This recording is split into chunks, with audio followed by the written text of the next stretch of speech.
Recorded Books Inspirational and One-Click Digital present Unveiled by Francine Rivers, narrated by Barbara Rosenblatt, and directed by Stephen Bartolome. One-Click Digital provides free audiobook downloads in partnership with thousands of public libraries. To see if One-Click Digital's extensive catalog is available to you, visit your library's website. And now, Unveiled. Setting the scene. Genesis, chapter 37, verse 1 to chapter 38, verse 6. So Jacob settled again in the land of Canaan, where his father had lived. This is the history of Jacob's family. When Joseph was 17 years old, he often tended his father's flocks with his half-brothers, the sons of his father's wives, Bilhah and Zilpah. But Joseph reported to his father some of the bad things his brothers were doing. Now Jacob loved Joseph more than any of his other children, because Joseph had been born to him in his old age. So one day he gave Joseph a special gift, a beautiful robe. But his brothers hated Joseph because of their father's partiality. They couldn't say a kind word to him. One night, Joseph had a dream and promptly reported the details to his brothers, causing them to hate him even more. "Listen to this dream," he announced.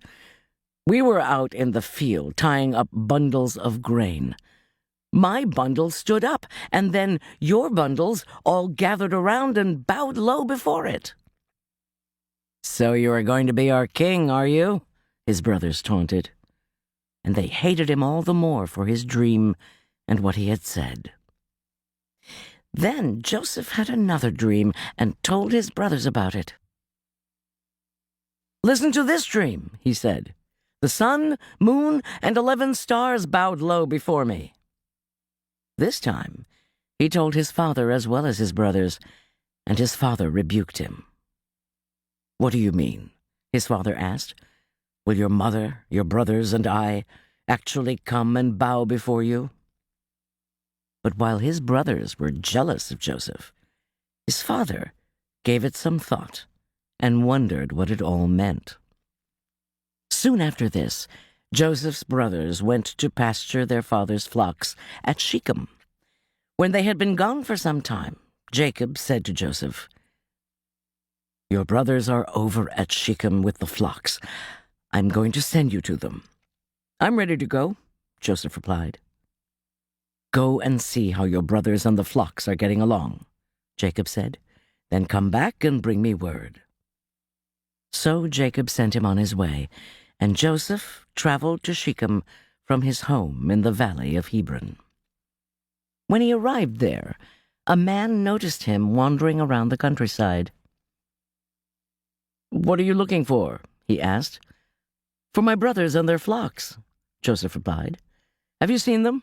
"Yes," the man told him, "but they are no longer here." "I heard your brothers say they were going to Dothan." So Joseph followed his brothers to Dothan and found them there.